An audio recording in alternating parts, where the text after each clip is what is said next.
permanent secretaries, heads of agencies, directors, special advisors, distinguished members of the press, ladies and gentlemen.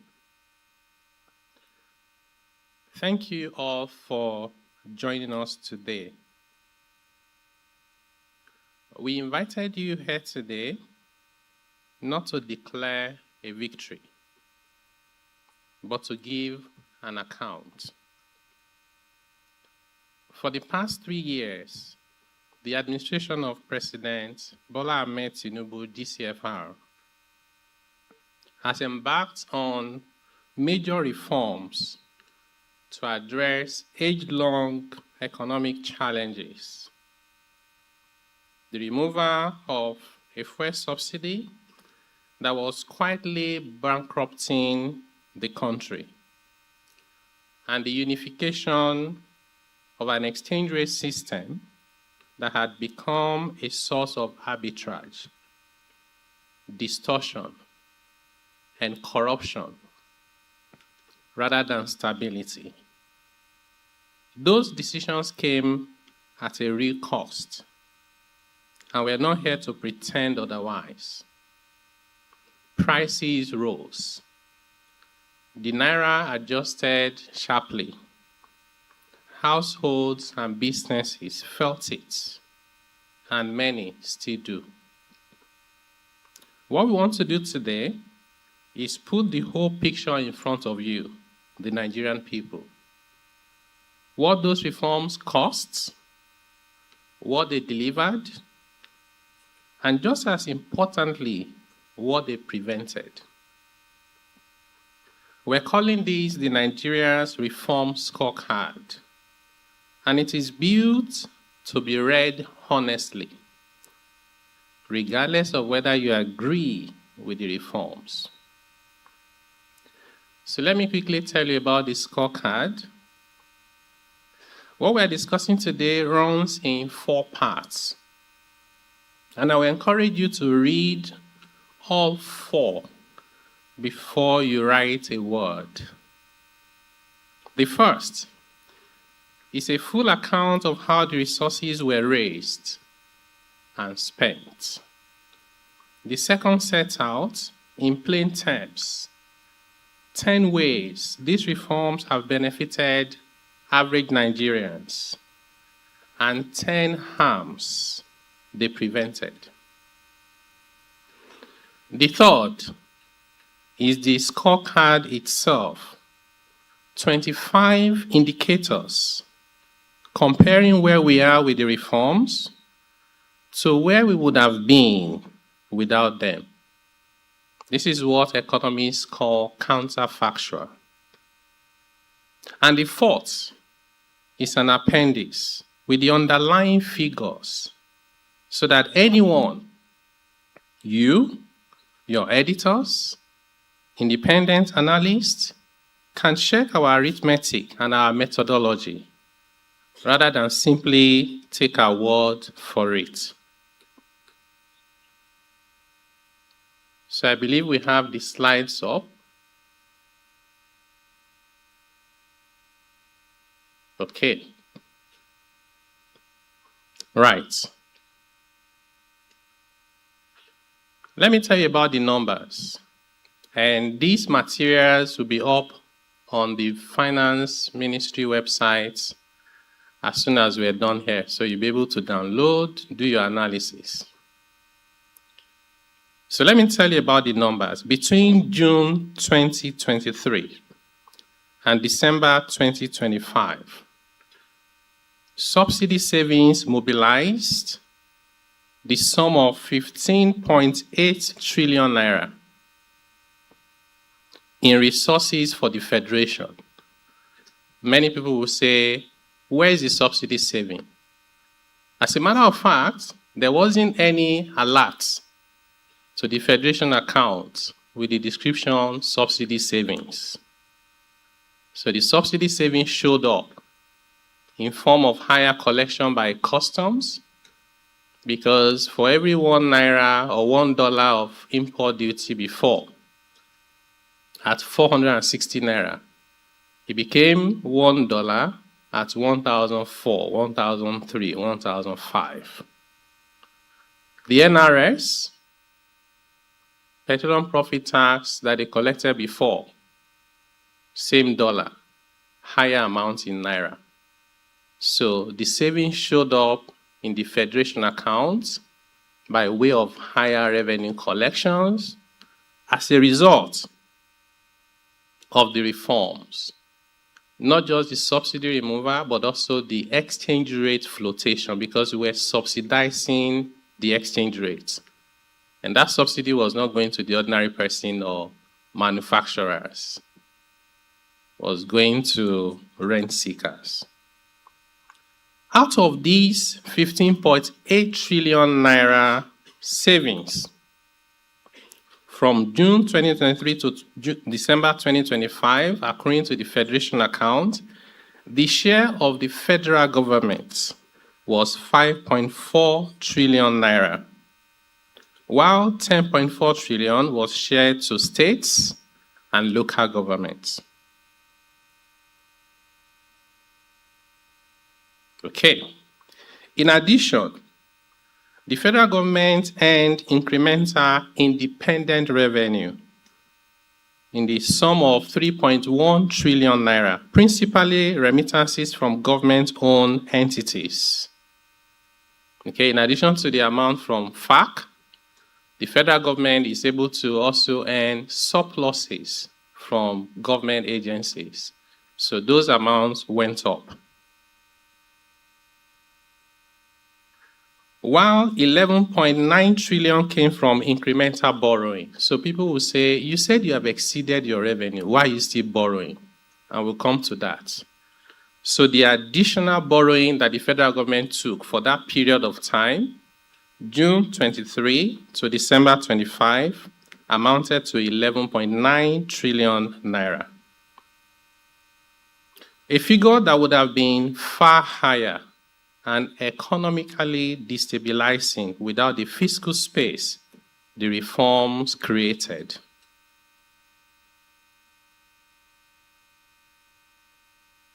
Okay, right. So, altogether, the federal government's incremental resources over the period, remember, subsidy savings, independent revenue, and incremental borrowing, came to 20.4 trillion naira. That money did not sit idle. It partly funded incremental expenses. Okay? For that same period, the incremental expenses of the federal government alone, not the federation, was 30.64 trillion naira. Of these, 9.39 trillion went to wage adjustments, minimum wage increases, and allowances for public servants. And I think this is a point that it should be of interest to everyone. The incremental amount that the federal government spent paying higher wages is more than the entire savings that the federal government earned from subsidy removal. Then we have 9.37 trillion that went to external debt service, made necessary by exchange rate depreciation. So if we were paying $1 million before in interest on our foreign debts, it is still the same $1 million, but instead of 460 naira, it's now 1415. That's more naira that we need to incur. And I've said this before. When you have debt service to pay, you don't negotiate. You don't delay. You pay. Because delay or default have consequences. And there's 6.5 trillion that went into strategic infrastructure, making the top 3 expenditure lines. Every naira of this is accounted for. And the breakdown is in the scorecard we are releasing today. So you find the breakdown. It is instructive that the single largest expenditure line, wage adjustments, at 9.39 trillion outstrip the federal government's entire saving from subsidy removal. This is evidence that the reform was never introduced for revenue purposes, but to address entrenched corruption in an artificially managed fuel subsidy and foreign exchange markets.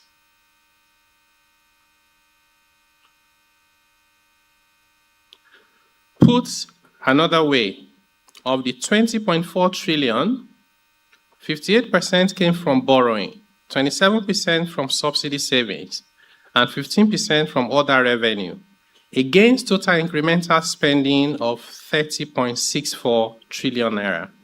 2/3 was funded by these new resources, while the remaining third, about 10 trillion naira, came from the existing revenue base, despite ending the excessive printing of naira.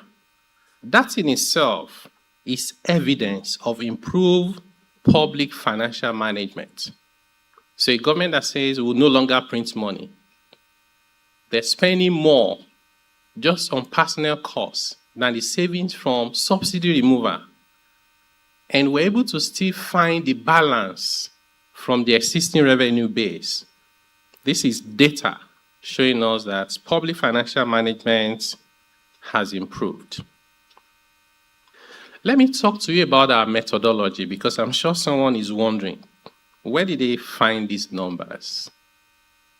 Before I turn to what these bought, what the reforms bought, and what it prevented, let me explain how we built this scorecard. The savings from subsidy removal and FS harmonization increased accretion to the federation account through higher oil and non-oil receipts, and reduced encumbrances on future revenue, because we're mortgaging our future revenue already just to pay for subsidy on current consumption. We established the level of revenue pre-reform, as well as the growth trend in the 3 to 5 years preceding the reform, and compare these to the revenue post-reform to determine the savings. Very simple logic.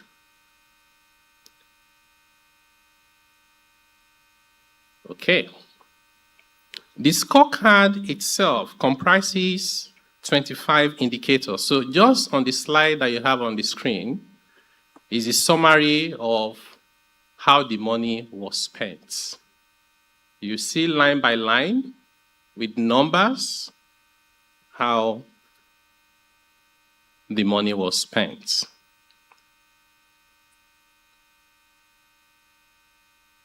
And this is how the money was funded. I already explained that. Both from incremental resources and existing revenue base. Right. So what else did we do?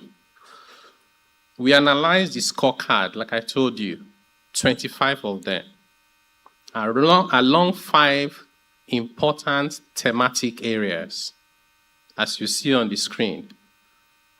The scorecard itself comprises 25 indicators across 5 areas of the economy, from fiscal sustainability to external stability, investment climate, social impact, growth and productivity, each set out in 3 columns.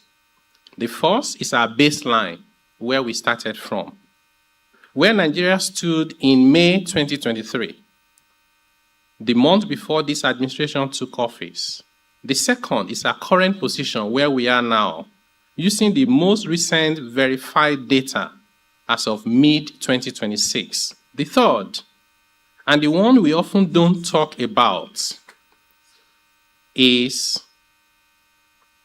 where we would have been without the reforms.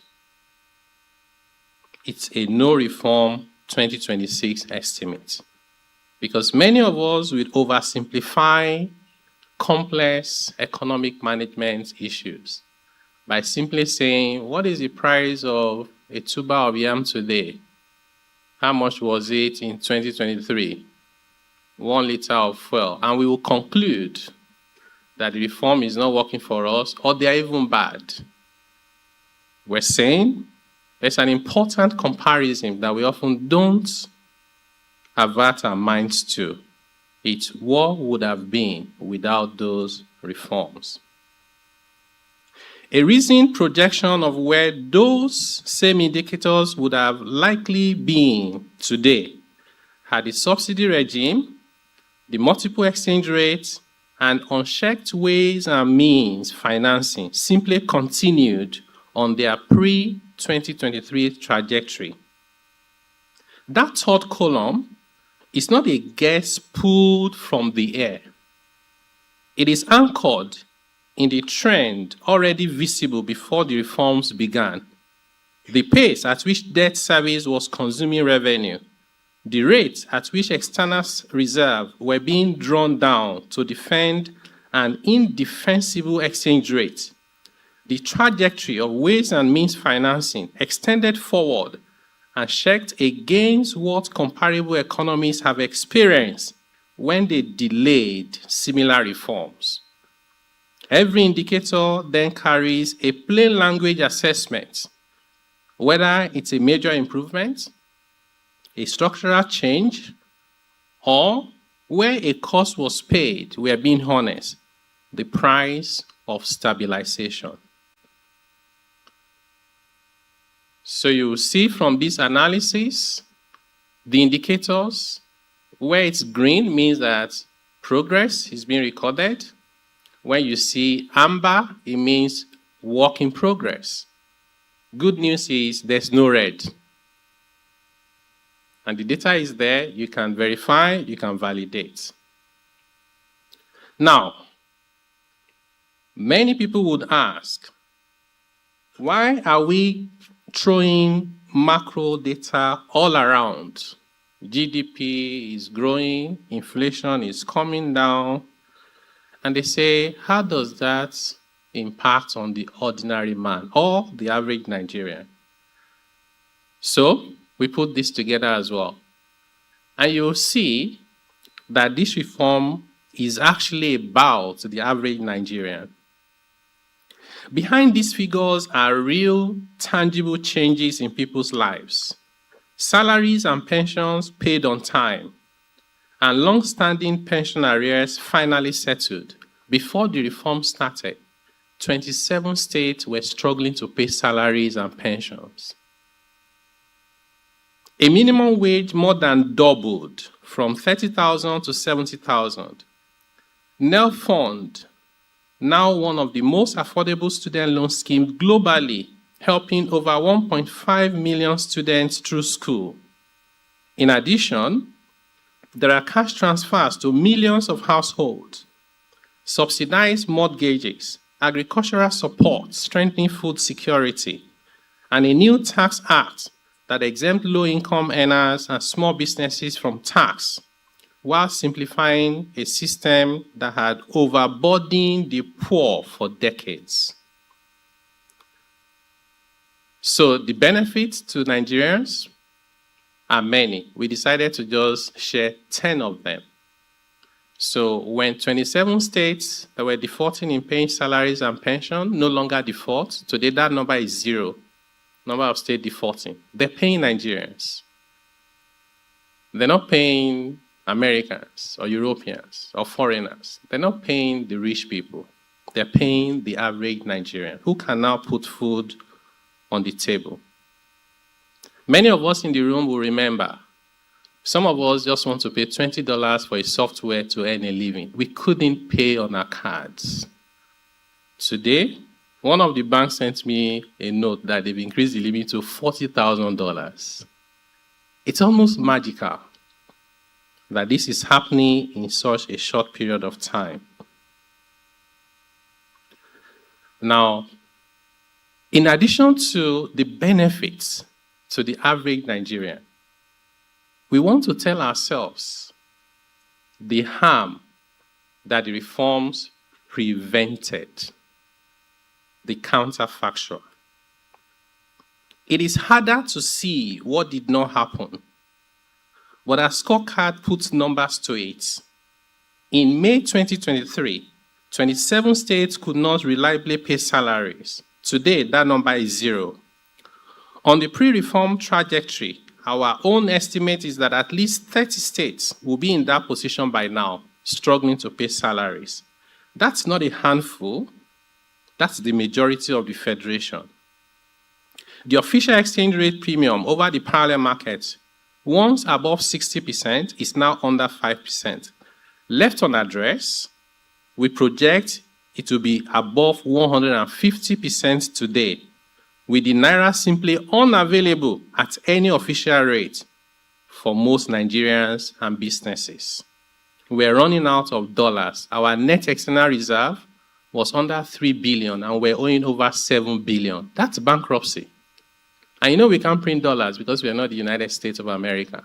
What that means is, even to buy fuel,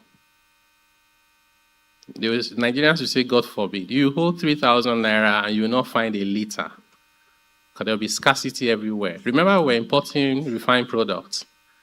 Dangote refinery will not have been able to start because you can't sell at 200 naira per liter and queue up for government to pay the balance of over 1,000 naira per liter. The same government that was already spending nearly 100% of its revenue just to service debts and printing a lot of money. Just to imagine what could have been. Now, the legacy ways and means stock, which stood at 30 trillion as at that time, had been curtailed rather than left to double. If it had been left, it would have more than doubled today, as our estimate suggests. But we're being honest about the cost. We're not saying all of it is rosy. A scorecard that only lists wins is not a scorecard, it's a campaign leaflet. And we did not come here to give you one. The monetary policy rate has risen from 18.5% to 26.5%. We record that plainly as a cause of stabilization. That's how we recorded it, not a hidden win. Petrol at the pump has risen from roughly 185 naira a liter to between 1,100 and 1,400. That is a major felt cost. And I will not stand here and tell you otherwise. What I will say is what the counterfactual shows. On the pre-reform parts, petrol will likely be simultaneously unavailable. It will still be 185 naira per liter. It will not be available at the official price. And it's likely to be trading in the black market for at least 3,000 naira per liter. That will be extra cost paid in scarcity as well as money, without nothing gained in return. And on food and household welfare, our assessment is candid. This remains work in progress. Food inflation has eased from 24.82% to 17.52% as of June 2026, just 2 days ago. The new numbers came out for July, and it has also eased further. But poverty and household welfare recovery is still classified in our own scorecard as unfinished business, not a victory lap. So where we stand today, the results are now visible in the data, not just in our arguments. Headline inflation has eased to 15.91% as of June this year, down from 22.41% as our May 2023 baseline. Gross foreign reserve stand at 52.5 billion, up from around 35 billion gross, while net reserves have moved from roughly 3 billion to 34.8 billion, a far more meaningful reserve or measure of our actual buffer. The stock market has grown from about 31 trillion naira to roughly 150 trillion naira in capitalization, creating hundreds of thousands of millionaires in the process. Real GDP growth has strengthened to 3.89% against a baseline of 2.31% and a no reform estimate that had us at best stagnant and at worst in recession by now. S&P Global upgraded our sovereign credit rating to B in May, our first upgrade in 14 years. Nigeria exceeded the FATF grey list in October last year and exceeded the European Union's anti-money laundering and combating the financing of terrorism deficiency list in January 2026, restoring our standing in the global financial system. None of these means the work is finished or that every household is where it needs to be. It means the direction is right and the numbers, including the costs, back that up.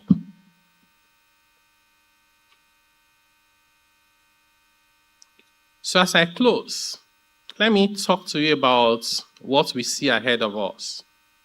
And that's what I've titled Looking Ahead. This scorecard is a mid-course account, not the finish line. So let me share with you what comes next. We will stay the course of reform and accelerate how we translate the macro gains into meaningful impacts for every household. Implementation of Nigerian Tax Act will continue, with further fiscal reforms addressing challenges in our budgeting, reporting, and accountability system. Mr. President has been clear every single time that we need to improve our accountability, and that's part of why we're here today.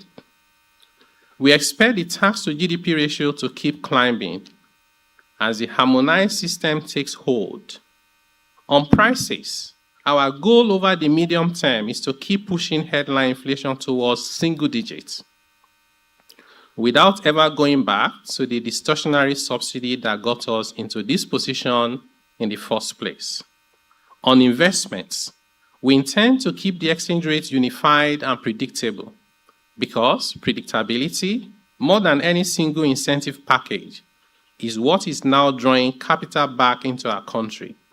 We will improve the quality and priority of spending in the most impactful area for our people.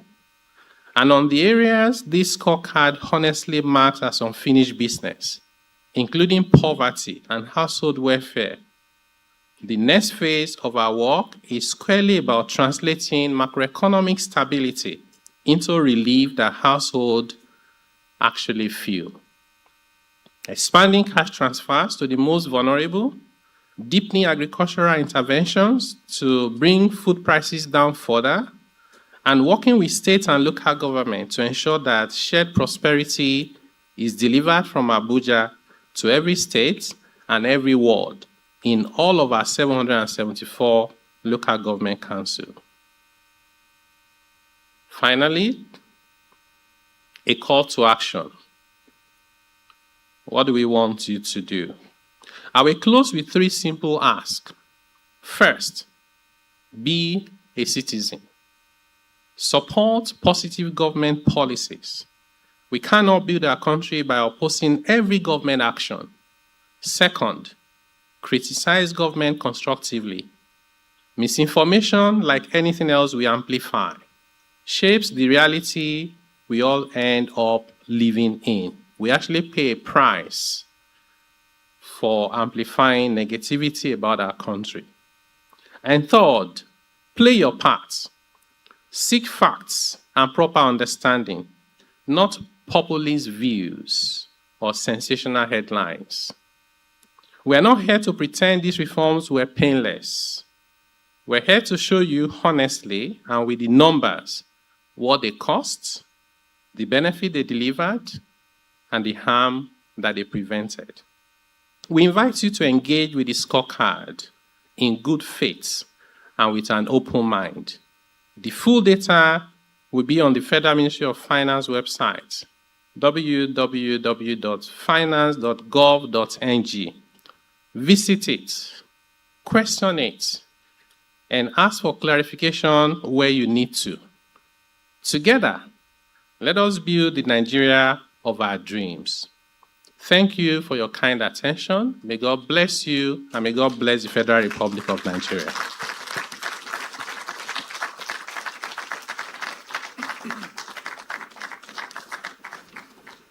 I think we can do better with that round of applause for the Honorable Minister of Finance and Coordinated Minister of the Economy. Thank you, and thank you very much indeed. He has charged all of you, members of the press, and all citizens to be a citizen, criticize constructively, and play your part, which I'd also call being a patriotic Nigerian. Thank you so very much. Please, another resounding applause for him. Thank you very much. Now it is time for questions and answers. But I'd like to please again remind us to please keep our questions strictly within the issues and subject matter of the press conference. And we kindly ask that all your interventions will remain pretty very relevant to today's discussions. And so we have roving mics. We're going to, with your kind permission, we'll be taking, in the first instance, we are taking 6 questions, 3 from here, 3 from that wing. And please, questions should be direct, concise, and no literature before asking questions. Please, the hand is up there at the red, where the roving mics. We have microphones. Please, can we get the mics? There's another one there.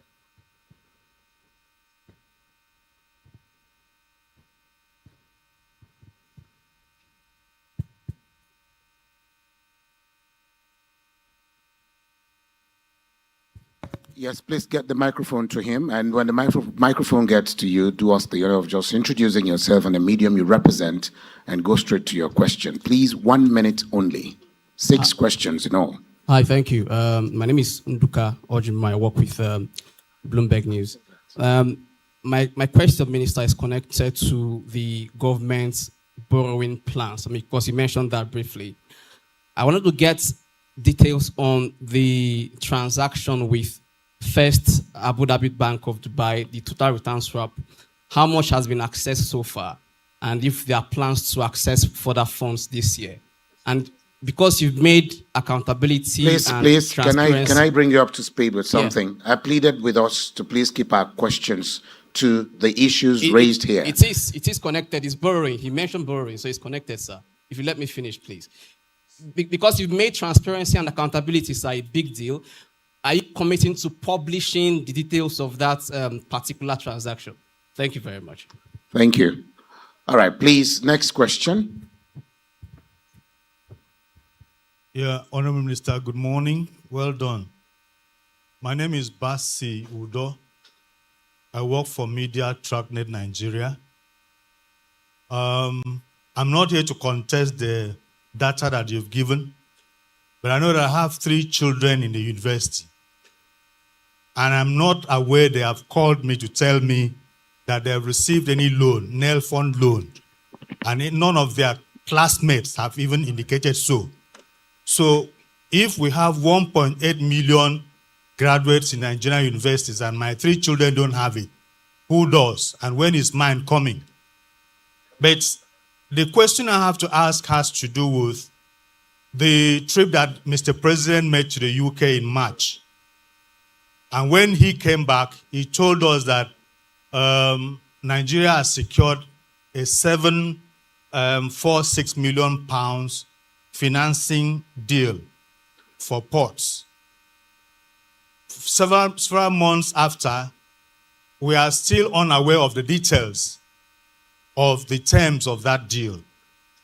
Some people are even questioning that that deal did not pass through any due process. People like the former Vice President of World Bank, Obi Ezekwesili, is asking for the cancellation of that contract because it appears to benefit British companies. Hold on, sir. British companies more than Nigerians. So please, sir, are you aware of the details of this deal? And what's your reaction about the call for the cancellation of the deal? Thank you, sir. Next question, please. We've taken two from here, the very last from this wing, so we can move to the other wing. The third question, the hand is up there. Please bring the microphone over. Okay, so I'm here. Honorable Minister, good afternoon. Onyemachuku here from Business Day. So just wanted to find out the spending cuts or efficiency measures that government itself has implemented, so that it doesn't seem like Nigerians are the only ones bearing this burden of reforms and all that.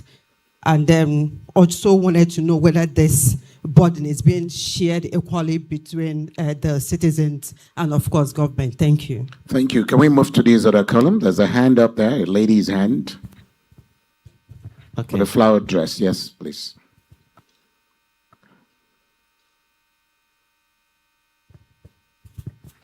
Hello, everyone.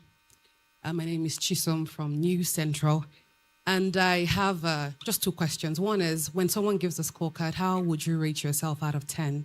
I would absolutely love to hear your rating. Then finally, you did mention that these monies that were dispersed, dispersed to the states and the local government. So I just wanted to know, is there any specific, for the Federal Ministry of Finance dispersing these funds, is there any binding, maybe transparency or physical tracking mechanism that is in place or would be in place to make sure that, as you are being transparent, making sure that these funds gets the way they're going to get to, that it is also being utilized? Thank you. Thank you. Next question. Yes, please go ahead. Thank you very much. Good afternoon, Honorable Minister. My name is Joshua Adams, and I report for Radio Nigeria. My question will be in the area of some MDS have complained about poor performance due to budget releases to some MDS, and some have almost also, even when during the National Assembly sessions, we've had MDS say they have not gotten releases. Why is this so? And then also, we've seen some contractors protesting that money have not been paid to them.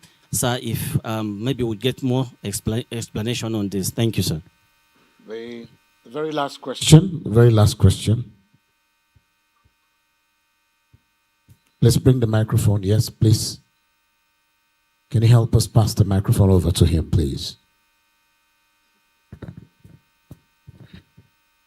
Good afternoon, Honorable Minister.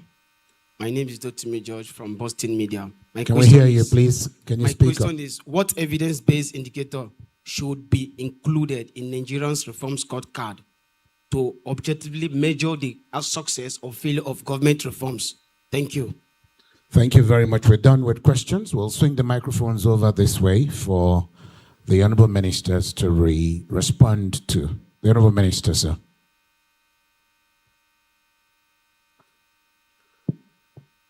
Thank you all very much for those excellent questions. I know if we have more time, you have more questions to ask. So that's why when you get to the website, you see we've put a nice place there for you to put your questions, and we promise to address them. So let me start with the first one. And once I'm done with my brief responses, I'll ask the Honorable Ministers if they want to from Bloomberg. Says, about government borrowing plan, and DGDMO is here as well. And particularly, he's interested in the transaction with the First Abu Dhabi Bank, whether it has been assessed, whether we're going to publish the details of the transaction. Let me start by saying this. So you need to understand the transaction. There's always the textbook analysis, and there's the real life of what you're doing. So we're used to raising bonds on fixed interest rate terms. You say, I can tell you our Euro bond, for example, they were raised when the coupon was double digits. Today, our yield is down to around 7.5%. We can't benefit from that lower yield on the existing portfolio because we issue it at fixed interest rates. This False Abu Dhabi Bank transaction is a flexible rate. It means if rate goes up, we pay more. If rates come down, we benefit more. There's nothing that says we must always do one thing. And the all-in rate for this transaction is lower than our existing portfolio. So the objective is to use it to refinance expensive debt so you can save money. And this loan was approved not only by FEC, it was taken to the National Assembly. Because what some people are doing is they are comparing it with other countries where they did it under the table. What else can be more public than what you gave to the National Assembly? We've assessed it. Because one of the questions you asked, we're assessing it in phases. You don't want to take all the money at once. Because if you don't spend it at once, you incur costs on the extra amount you've taken. So this was structured very efficiently. We will not publish how we are spending it.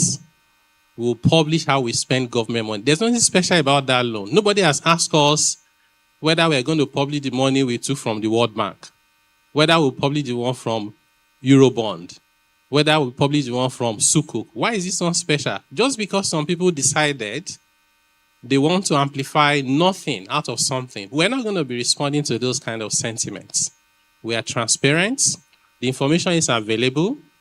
In the next few days, you will see on the website, both the Ministry of Finance and DMO, they frequently ask questions about this particular debt or bond, just so everybody can please themselves. So I spent time on it because I think it's important.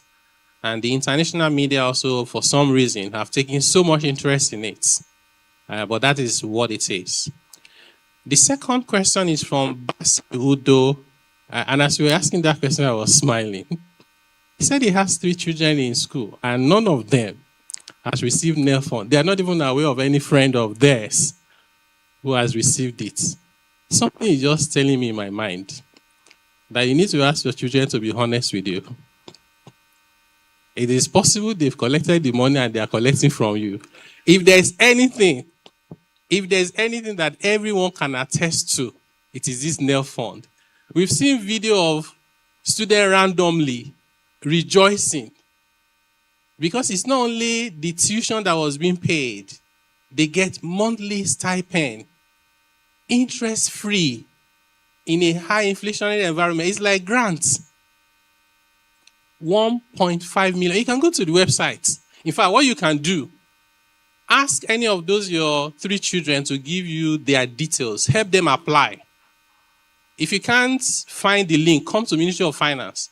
We will help you. You will do it yourself. You apply for one of those 3 children and you get the amount. So you can go and ask them what they have been doing. Okay, so the Honorable Minister is saying we should even ask you whether they've shown you the evidence that they applied. You need to go and ask them. This is a very serious matter. Even in my personal capacity, I have one small foundation that I use to support indigent students to go to school. And many of them were still coming to me after NEFO and saying, go and apply. I sent link to them. Within 2 weeks, they said we got alerts. Interestingly, the uptake is more in the north than in the south because we spend all our energy here doubting everything that government does. Okay, so anyway, I'll leave it at that. The other question Basi raised is with respect to the bilateral arrangements, visits by Mr. President to the UK, as part of which we had this deal about the port. And his question is interesting because he's wondering whether that passed through due process. The details are not made available. Yet, in the same breath, he said the benefit is more to the UK than Nigeria. Like, if you didn't see the details, how are you able to tell that it benefits UK? I'm just curious. I have this tendency to be curious. Interestingly, we still had a conversation on this just this morning, before this meeting. again, there's nothing wrong in finding the person with money to help you solve a problem that you have in a way that that project is self-financing. Right? Imagine you take $1 billion to develop your port, and that port generates value of more than 1 billion. Why are we always antagonizing government policies? And you know, sometimes the reason why I put it this way is the way you ask the question can tell what's in your mind. You are not just asking questions, you are concluding. So from what I know, it's possible that some people know more than me. This is a win-win deal between the UK and Nigeria. So when the project starts, you will see it physically there in the port. Even the UK will not do audio arrangements. At least if you don't trust us enough, maybe you can trust the UK. Number 3, Onyeye from Business Day says, are there areas we're doing spending cuts and efficiency measures so that the burden of this reform is not borne by citizens alone? I want to address the second part of that question first. This whole presentation is to demonstrate to you that even the federal government earns less in savings than the amount we use to pay just one line personnel costs. So data does not support this narrative of only the people are carrying the burden. This is a reset for our country. Even at the state level, even though I'm not speaking for them, they also had to increase salaries. And we just concluded FAC meeting yesterday. We were in Owerri for 2 days. And I told them about what we are doing today. And many of them said they will do the same thing. So we are trying to increase the level of transparency and accountability in our country, right? Encourage us. I know what's going to happen after today now is some people will take this data and turn it upside down for campaign. And you have to be honest with yourself. Are you trying to build your country or you are trying to tear it apart? So the government is doing spending cuts, efficiency measures in different areas. This is the reason why the government was able to extract 10 trillion from the existing base to cover the extra spending coming from the reform reset. So I know people will talk about the bulletproof vehicles, the private jet for the president, the vehicle, I don't know whether it's Escalade. And I only say to people, see, these things, when you want the applause of the people, you can say these things. But when you talk to a number person like me, it's a waste of time.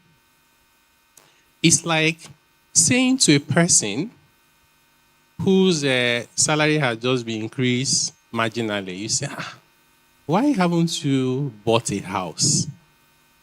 He says because he usually once in a while, buy meat pie on the way to the office. He says, assuming you're not buying meat pie, how does that build a house? Right?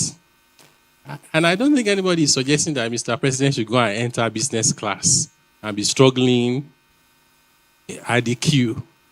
Yeah, so let's focus on, I'm not saying those of us in public service should not lead by example. I'm saying let's focus more on where our energy will make the most impact. Part of your ability to hold government to account is having the right knowledge. If you don't, you're wasting your energy. I have an interesting analogy that I came up with, and I'll just tell you in 1 minute.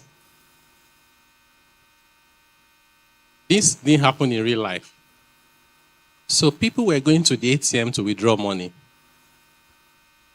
Some people who have no knowledge of how it works, they say, why is government allowing some people withdraw money here and they're not giving to the rest of us? So some leaders emerge from their group. I said, this is not fair. Government has to, and then they went and destroyed the ATM, beat up some other people withdrawing money there. And they were hailing their hero. Yes, let everybody withdraw money from the ATM. They haven't put money in the bank. So after breaking the bank and the ATM and beating people up, they still can't collect money. Because that's not how the system works. If you don't understand how the system works, you waste energy. People went to the social media account of the World Bank to go and be abusing them that they're giving Nigeria loan. World Bank just switched off the comment. We've gotten the loan.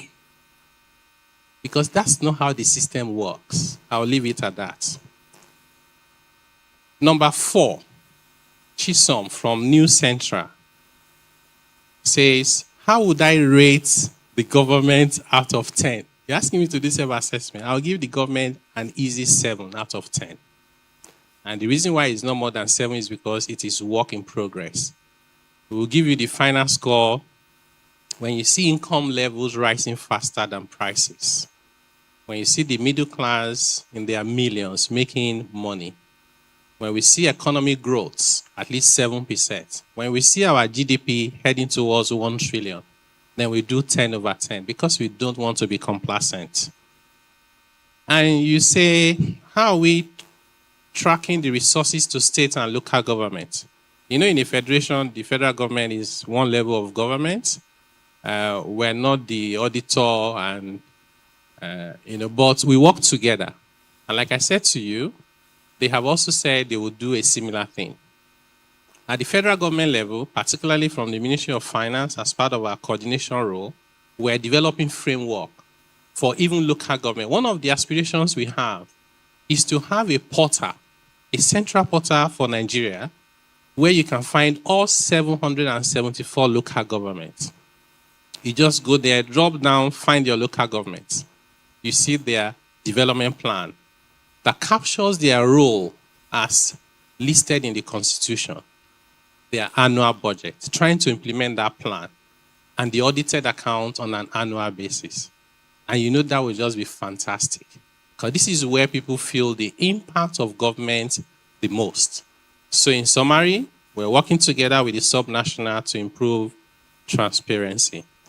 Joshua Adams from Radio Nigeria says, MDAs are complaining about poor performance of the budget. There's no budget releases, and contractors are protesting. That is half the story. We look at the numbers, and we can tell you there are releases to MDAs. We're not saying it's 100%, and many people don't remember that the budget has about 3 major components. It has recurrent, it has capital, it has debt service. You pay salaries every time. You pay overhead every time. You pay debt service every time. When you have a shortfall, you don't pay CAPEX and ignore salaries. The priority of public financial management is you deal with debt service first because it can bring down your country. You pay personnel costs and overhead so you can keep government running. And then the balance goes to capital. So whenever the money is not enough, naturally, it is capital that will suffer. And that is why Mr. President is very intentional to say we can't continue to allow capital to suffer. Because that's what you need to get the economy moving. And that's why you see the landmark infrastructure that Mr. President is investing in. Then, contractors, yes, contractors were protesting, and it's their right to protest. But you will notice that the protest has gone down. So what we've done is to prioritize contractors with small amounts. We looked at the reports, and there were thousands of local contractors who were owing. Some of them 20 million, 25 million, 30 million. Why you? We know money is not enough, but pay this 30, 40 million. We just cleared those small amounts. One payment, we paid 1,240. Just in the past couple of weeks, we also paid over 1,000. So that's why you're not seeing the protests anymore. At least the big guys, we are owing billions. You can sit down with them and say, you know what, let's do promissory note. Let's do this. They won't even come and protest. They are big men. When they are protesting, they write letters. And you won't see their letters. So it's work in progress. And as we enhance revenue mobilization for government, these things will get even better. The last one is from Rotimi George. I hope I got your name right, who says, what evidence-based measure do we have and that we can include to determine success? That's what we just showed you today.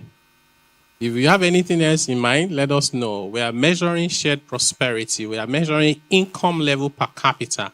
We're measuring jobs. We're measuring productivity. And this data, you'll find them on the Ministry of Finance website. We're not deceiving ourselves because to what end? We have only one country. When people leave this country and relocate abroad and they get a second passport, the system there will find a way to remind you every time. They ask questions like, where are you originally from? So remember, when you leave Nigeria, Nigeria doesn't leave you. Thank you very much.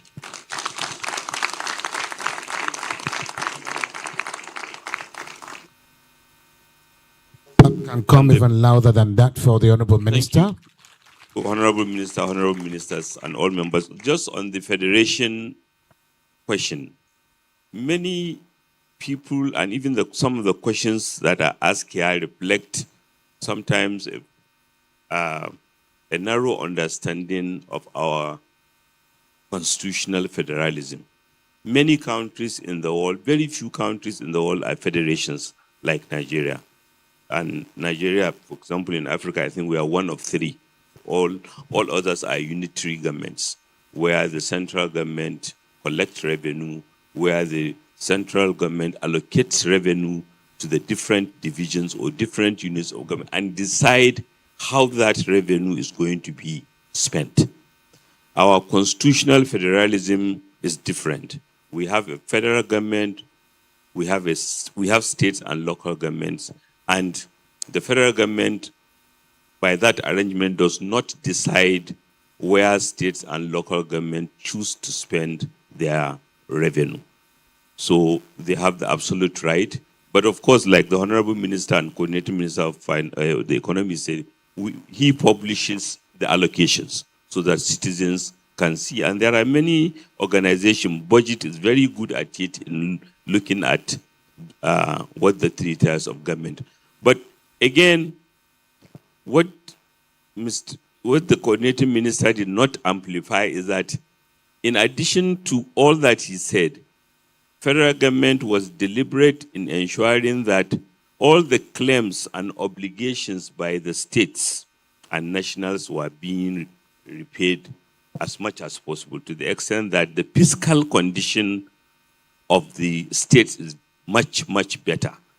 Many states have reported publicly, they have announced publicly quadrupling of revenues, which is a very significant achievement, because Mr. President, consistent with his belief in true federalism, does not believe in holding the revenue that increases, as was done before. In our national life, we once had excess crude accounts, where the federal government appropriated additional revenues and held on to them and determined how they were used. But here, Mr. President decided that states and local government should have more revenue so that they can fund their activities. And of course, there are World Bank programs like SIPTAS that encourage auditing, that encourage publications.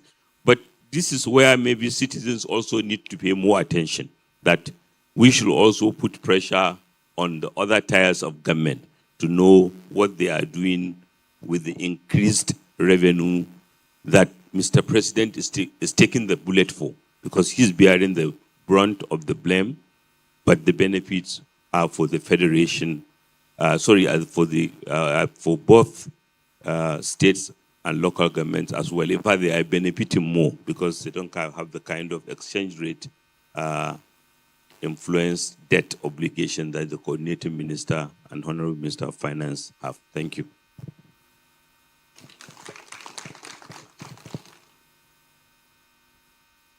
Budget.